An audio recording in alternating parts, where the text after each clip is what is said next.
Kang Emil ini malah energinya kok tidak seperti ketika dia maju di wali kota. Sekarang kok lebih sibuk gelendotan, menunjukkan dia dekat dengan Jokowi, dia dekat dengan Prabowo. Jakarta nggak suka yang seperti itu. Bahkan sesuatu yang kita anggap dua kekuatan besar paling terbelah dalam pilkada sebelum itu berhasil disatukan yang bernama Ahokers dengan Anak Abah. Saya pikir poinnya di situ. Nanti kita akan Bismillah, assalamualaikum guys. Berjumpa lagi di channel Jurnal Terupdate. Oke guys, jadi pakar politik akhirnya membongkar penyebab utama kekalahan Ridwan Kamil di Pilkada Jakarta. Jadi tak perlu berlama-lama, langsung saja kita simak bersama-sama video ini guys. Bismillah. 3 kali terakhir pilkada dilakukan di Jakarta dari 2012, 2017, dan 2024. Itu ada 2 mitos yang selalu terjadi.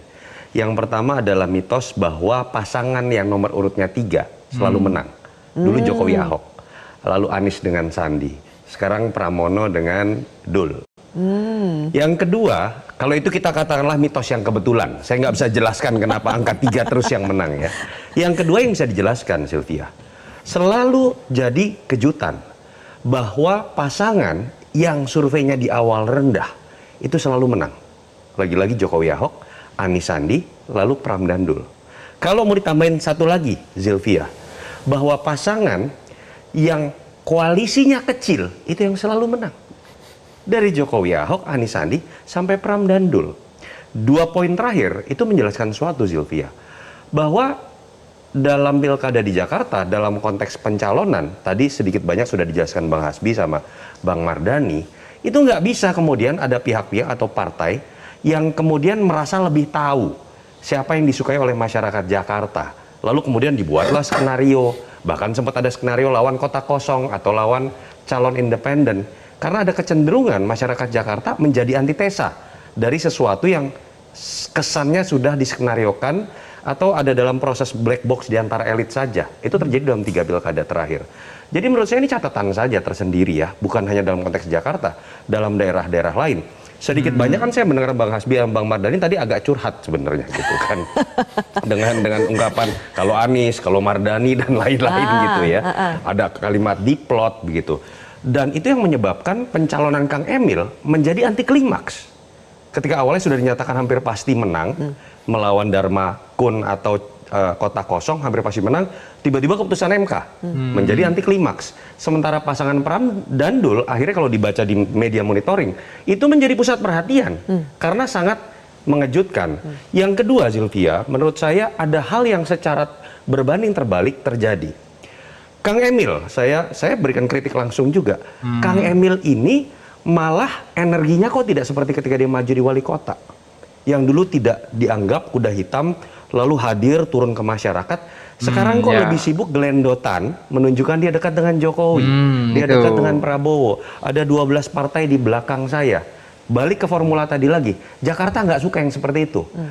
Pram dan Dul, terutama Mas Pramono Anung, itu mencoba melepaskan image-nya hanya sekedar merah dengan memilih ketua tim ses yang bukan orang partai, dengan memilih warna yang bukan merah tapi oranye, dan itu kan yang menyebabkan kalau saya lihat dalam beberapa dialog ya, tim sesnya 01 agak gregetan nih. Kenapa sih orang lupa bahwa di belakangnya yang namanya Pram dan Dul ada Megawati, makanya dipasangin stiker-stiker, yang pasangin malah tim sesnya Ridho. Ada wajahnya Ibu Mega mengingatkan bahwa ini petugas partai. Nah, Mas Pram berhasil melakukan kondisi yang sebaliknya dilakukan oleh Kang Emil yang menurut saya adalah blunder. Mas Pram ingin menunjukkan bahwa dia tidak sekedar merah, dia ingin merangkul kekuatan lain, relawan, Jackmania, bahkan sesuatu yang kita anggap 2 kekuatan besar paling terbelah dalam pilkada sebelum itu berhasil disatukan yang bernama Ahokers dengan Anak Abah. Saya pikir poinnya di situ. Nanti kita akan bahas soal itu ya. Mas Toto, betul ya bahwa dalam pilkada Jakarta kali ini baru terlihat, biasanya itu kan pemilih PKS itu solid. Tapi baru di kali inilah di Jakarta ini banyak ternyata pemilih PKS di Pileg dan Pilpres akhirnya memilih Pram Rano. Iya, kalau kita lihat dulu misalnya PKS itu paling luar biasa pada saat dikeroyok memajukan Hadang Doro Jatun dan berhasil mendapatkan suara hampir 44% melawan semua partai. Dan itu yang menurut saya berbeda mungkin terjadi dalam konteks ketika berbicara mengenai pasangan Ridho ini. Kita tahu ada sebuah kisah bahwa Ridwan Kamil harusnya tidak di Jakarta. Tetapi atas dasar kesepakatan yang tidak dibicarakan dulu, saya yakin di level DPW atau DPD DKI antar Kim Plus tapi sebuah keputusan di level atas yang kemudian memasangkan Ridwan Kamil dengan Pak Suswono. Dan saat itu ingat Zilvia, kenapa Ridwan Kamil juga akhirnya mau, dan mungkin PKS pede saja siapapun yang dimajukan akan tetap menang, karena saat itu sudah disetting lawannya itu kalau nggak kotak kosong ya calon independen. Orang mengatakan ini selesai pertarungan. Dan ketika goncangan terjadi, itu yang saya sebutkan, energinya tidak sebesar seharusnya mereka bertarung di Jakarta, kondisi psikologisnya juga berbeda, dan kita tahu kenapa Kimples seakan-akan tidak kemudian tetap habis-habisan di Jakarta. Mereka sedang ngurus yang namanya 545 kepala daerah yang lain. Ya. Makanya ada yang mengasumsikan, kalau putaran kedua nanti dulu nih, logistiknya bisa dikumpulin lagi nih. Kan udah nggak usah ngurusin Banten, Lampung, dan lain-lain gitu. Bisa lebih fokus. Tapi kan kalau berpikir mengenai pilkada seperti itu nggak sehat juga gitu menurut saya. Ya. Akhirnya saya akan kembali kepada bagaimana mindset yang harus dibongkar, Sylvia. Ada sebuah sesat pikir bahwa pilkada tinggal diatur saja, samakan copy paste dengan konstelasi di level nasional. Di beberapa daerah itu berhasil. Tapi saya pikir apa yang terjadi di Jakarta itu sebuah hukuman keras bagi pihak-pihak yang ingin mengkooptasi bahwa kita aja yang atur nih 5 orang paling berkuasa dengan jumlah partai paling banyak, kita atur aja setting, kita bikin calon boneka, kita bikin kotak kosong. Keputusan MK dan hasil Pilkada Jakarta mengisyaratkan bahwa tidak boleh yang namanya hak dari DPW di DKI dan daerah-daerah lain dikooptasi begitu saja atas nama soliditas elit di level dewa tadi. Kalau bicara basisnya adalah hasil di KPU, hampir bisa dipastikan proses di kota hari ini sudah selesai semua. Artinya biasanya tinggal ketok palu. Bahkan akhirnya kan KPUD DKI mengatakan akan dipercepat. Batas akhir 16 Desember menjadi 7 sampai 9 Desember karena memang tinggal ketok palu. Biasanya tidak ada perubahan lagi. Tetapi kalau ditanya celahnya ada atau tidak secara sistem, masih ada MK yang kita tahu walaupun tidak mudah ya. Sekarang tuntutan buat teman-teman yang menggugat ini akan harus lebih siap. Kenapa? Ini pertama kalinya MK akan memutus ada 545 kepala daerah. Ada klausul juga yang kita tahu mengatakan bahwa ada threshold. Misalnya kalau untuk Jakarta itu 6 sampai 12 juta masuk di range 6 sampai 12 juta harusnya di bawah 1%. Selisih antara yang menggugat dengan hasil suara yang katakanlah dimenangkan oleh KPU begitu, dan selisih antara pasangan 01 dan 03 kan di range 9% lebih.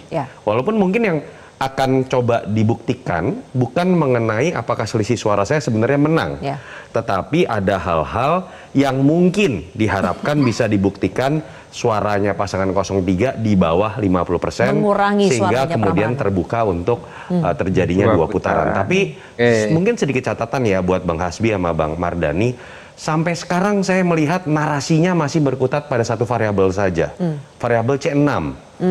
Surat undangan yang tidak dibagi merata. Dan sepengalaman saya mengikuti banyak sekali proses pilkada, gugatan pilkada, C6 itu hal yang selalu terjadi dan bukan variabel kuat, apalagi kalau dikaitkan dengan variabel TSM atau terstruktur sistematis masif. Jadi ya moga-moga memang ada dasar yang lebih kuat dibandingkan narasi yang kita dengar hanya terkait dengan surat undangan. Moga-moga sih. Oh ya salah ya. Oke, jadi kekalahan Ridwan Kamil Suswono menjadi sorotan berbagai pihak, termasuk Direktur Carta Politika Yunarto Wijaya yang memberikan analisis mendalam terkait hasil ini. Menurut Mas Toto, Pramono Rano mampu merangkul Ahokers dan anak abah bukan bagi pendukung Ahok dan Anies Baswedan sehingga menciptakan narasi persatuan. Selain itu, pengamat Yunarto menilai Ridwan Kamil kalah di Pilgub Jakarta karena tak siap menghadapi Pramono Rano. Seperti Ridwan Kamil yang terlalu fokus pada dukungan elit politik. Ia mengandalkan dukungan 12 partai besar, termasuk berderetan dengan dua Presiden Prabowo Subianto dan Joko Widodo. Namun kedekatan ini tidak mampu menarik simpati masyarakat luas. Sebaliknya, pasangan Pramono Anung, Rano Karno memanfaatkan strategi yang berbeda. Mereka membangun citra sebagai kandidat yang lahir dari proses demokrasi murni. Jadi itu guys yang bisa saya selesaikan video kali ini. Bagaimana menurut kalian soal video ini? Tulis komentar bawah ini ya guys. Saya pamit dulu. Wassalamualaikum warahmatullahi wabarakatuh.